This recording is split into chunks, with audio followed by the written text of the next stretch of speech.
And welcome back, everybody, to WTL. That stands for Where's the Line? Nebraska's first and only sports betting show.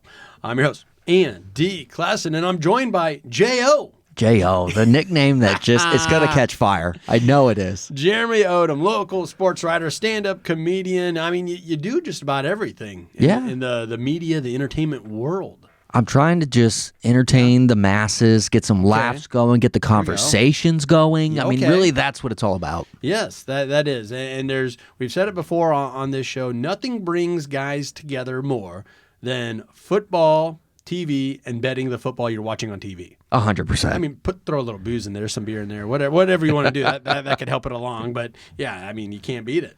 Nothing brings them together with all those, and nothing can separate them as quickly as well. That's true. Yeah, it's good to have a party where you got a majority on one side. Yeah. You know, because if you got the majority, then the other guys on the other side, they'll at least understand, like, hey, we're outnumbered here. Let's not throw the couch or whatever. I'm always the guy talking the trash when that's the case. You're poking the bear? Yes, I am. Well, we're not talking Bears, unfortunately. My Chicago Bears, we weren't expecting to talk about them at this point, but we are talking about Lions. Yeah. I don't know if too many people expected us to be talking about the Lions in the spot, but they are here. They deserve to be here. They got a 14-5 record. Once again, I always say it, the NFL does it right. They allowed, I don't want to say allowed, but you know how they stack the schedules according to how you did the previous year. Yep. So yes, Detroit had an easier road than a lot of the other teams that are still in the playoffs, but give them credit. They won their games. They're all pros. They got to win the games, and they did. That's right. So now they are heading on out to San Francisco, where they find themselves a heavy, full touchdown underdog. And it's really tough to find articles, to listen to sports talkers, writers, whatever, give any type of credit or whatever you want to call it to the Lions here. Everybody's big on the 49ers. Well, it's interesting, yeah, because everything points San Francisco, everything. When all the data, all the stats, all the momentum goes to San Francisco, and everything backs it up. When you're talking about Detroit, it's the fun story. It's, holy cow, they're here. Oh, it's fun to be here. Oh, Jared Goff shouldn't even be the quarterback. Like, it's all these things. Dan Campbell, yeah, how many football kneecaps guy. Did he bite off or whatever? You know, yeah. Who thought he'd still be the head coach of the Lions, let alone be in the NFC Championship He almost didn't survive his acceptance speech to be the coach. That's right. Right. So, no, it's fun, but man, everything is pointing San Francisco. Yeah, and I think for good reason. They're just that lunch pail type of team that just takes care of business, and they have some dynamic players to get it done. And like a lot of teams that are on this type of a run or have been, they've kind of struck gold with their quarterback. I can't stand the fact that everyone calls Brock Purdy a game manager when they average more yards per pass than any team in the NFL. They're number one in yards per pass. Does that sound like a game manager to you? He sounds like a guy doing his job. Yeah. And better than most when you're talking about getting vertical, throwing the ball down the field. You know, the toughest throws in the NFL, getting it downfield. So it's just funny how narratives get started and how they stick with the guy, and no matter what, you're going to lose it. I mean, you can't lose it. You can't shake that narrative. And I think they're all fine with it. I would be fine with it. I would just keep on racking up wins. I think most of the league, if they had Brock Purdy performing at the level he is now, as their starting quarterback, they're going to be happy and probably win some games. But it's one of those things, too, where it's like, is he the quarterback that he is today, MVP candidate and all these things, if he's with the Commanders? You know, put him in as the Commanders to see the same guy. But no, he's performing well, and he deserves every bit of excitement that he's getting around his name. So what do you think of that point spread? A full touchdown? I mean, when you really start looking into some of these models and scoring predictors, scoring models, it has San Francisco beating them by more than a touchdown. So, and this is something that we had to overcome throughout the season. Don't get too spooked by these inflated lines. More times than not, they will cover these big lines. We've seen it with Baltimore. We've seen it with the 49ers before. Don't get too scared of these big lines. It's just, this is a tough spot where you don't expect it, the NFC Championship game. Well, if you think the Lions are going to outright win, this is just gold for you, right? But the thing is, it's the NFC Championship game. They're both the best of the best in the NFL this year, right? Yeah. So the game's going to be close. I look at last week, Did you think that game was going to come down to the wire with the Niners winning the way it did? No, not really. That was a tough matchup, right? Yeah. So that's where I like the Lions in this case, and I think there's some value to this. Like there's an opportunity with this. Okay. I see money when I see the line being this large. Well, that money line is at a plus 260 consensus. Yeah, you're not getting that crazy with it, are you? No.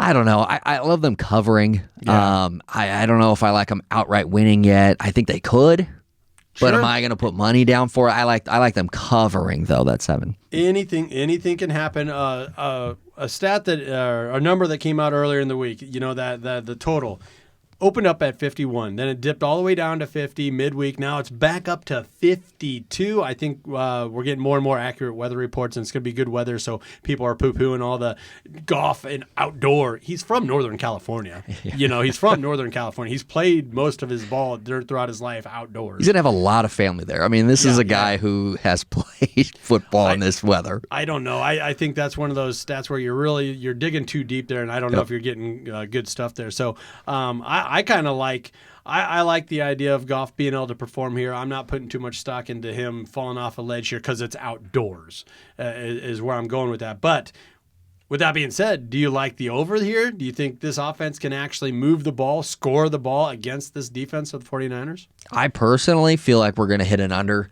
I think it's going to be a defensive battle. Both sides are playing really, really well defensively. Right. And with everything on the line, it's going to be every point matters. And I love the under here. I think it's kind of odd that the line is ticking up. Yeah. I thought it would go the other way. It did initially, and now it's getting bet back up. Yeah. And I once again, everything's so knee-jerk when there's only a couple games. It really gets magnified to bet on the NFL, so now everyone's just focused on these 2 games. So, oh my God, the weather's going to be sunny and shiny and this and that. Let's bet that back up. You see a quick reaction with that public money.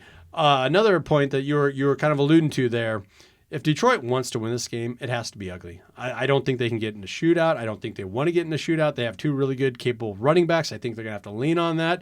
And I think San Francisco's like, oh, this is what we want to do. This is what we do. This is what we like to do. In fact, one of our playmakers might be out in Deebo Samuel. So, and also they probably got the best option in the league as far as a running back to lean McCaffrey, on. Yeah. So, I think both teams would welcome kind of a rock fight and to just really drag out these possessions, limit the possessions for each other.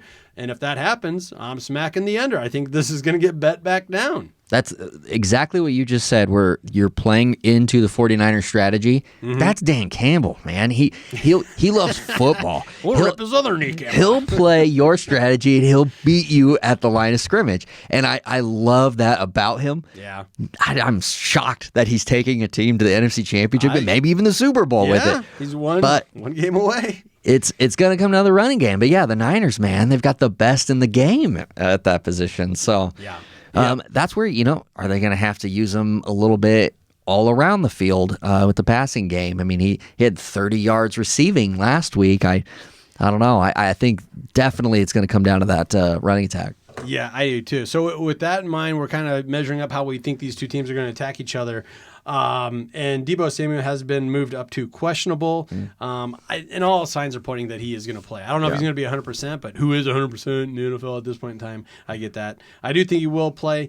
Do you got any player props that you've kind of circled? Yeah, I mean, I was just talking about Christian McCaffrey. He had 30 receiving yards last week. Mm-hmm. I like him being a player that they're going to have to utilize all over the field, especially with Deebo Samuel, even if he plays. And I do think he's going to play. He's not going to be Deebo Samuel, right? Like, he's not going to be able, at least for the full game. Yep. I like the over 45 receiving yards for Christian McCaffrey. I love and that. Being able to get plus money. It's only a couple more receptions than he had previously last week. I like him being more involved and really taking maybe the Lions off guard there. I think that's a very solid play there. And the Lions have a really good rush defense. One of the top rushing defenses in the league. So, and if I'm San Francisco, I got a very capable receiver in CMC. And I also know that Deebo might be dinged up a little bit, give him a breather here and there. So, all signs are pointing to, even if you know it's coming, good luck stopping it. Christian McCaffrey is going to be utilized in the passing game. He's going to get his. He's going to make a guy miss. And I think it doesn't matter what linebacker it is or nickelback. He can win that one-on-one match. You put the ball in your playmaker's hands, especially with the entire season on the line. Yeah, I love it. So you're Mr. Positive over there, betting an over. I'm going to bet an under here for player prop. I mean, we gotta balance things out here. And I'm going to the other side. David Montgomery here had a really nice season, former Chicago Bear, so I always keep my eyes on him. I think he's an Iowa State guy too, Cyclone, so some local talent there. He's at over 1,000 yards rushing, average 72.5 yards per game. But you're building them up. He's not going to get there this game. He is losing carries to Jahmyr Gibbs. I had Gibbs on my fantasy team, so I was all over that. And also, the Lions are going to need Gibb in that pop. He is faster. He's more dynamic. He's a younger guy out of Alabama. Montgomery's not a guy that's explosive. He averages just under 3 yards per carry. That's okay. I think that's what 10 carries for 30 yards last week. And I expect more of the same. This line opened up at 48 yards, and now it's already been bet down to 45. I'm still going to take it. He's going to get under 45 yards, rushing into the best rushing defense in the league in the 49ers. And also he's losing carries to Gibbs. And I think Gibbs kind of pretty much is their starting running back. Maybe not on paper, but in reality, he's their number one back, and he's who they're going to be they're going to need him in this game. You said you had Gibbs on your fantasy team? Yes. So you're aware that he wasn't utilized much for the first part of the season, and that was by design. Yes. So here's a guy that's a little fresher. Yep. Montgomery, he had a great season, like you were saying. Yep. But now they have the playmaker, and he's a little fresher and ready to go. Yep. So, I think you're right. This is where these analytic machines that kind of power DraftKings and FanDuel, they look at David Montgomery's season's average of over 72 yards per game. It's like, yeah, but that was a different time. That was almost another season ago. Gibbs is your guy. He's going to be stealing carries, or I think even early in this game, because if Detroit wants to win, they need a dynamic playmaker at running back. And we've already decided, because we might as well be on the coaching staff here, that Detroit's going to have to run the ball, right? Yeah. And it's going to be through Gibbs, I swear to goodness. Who would have thought that a Bears fan would have the insight like this? Oh, God. Bear down. Bears are down is how it's going right now. Let's take a quick minute to recognize one of our fabulous partners, and that is the Nebraska Brewing Company. World class in every glass. Don't go anywhere. This is WTL.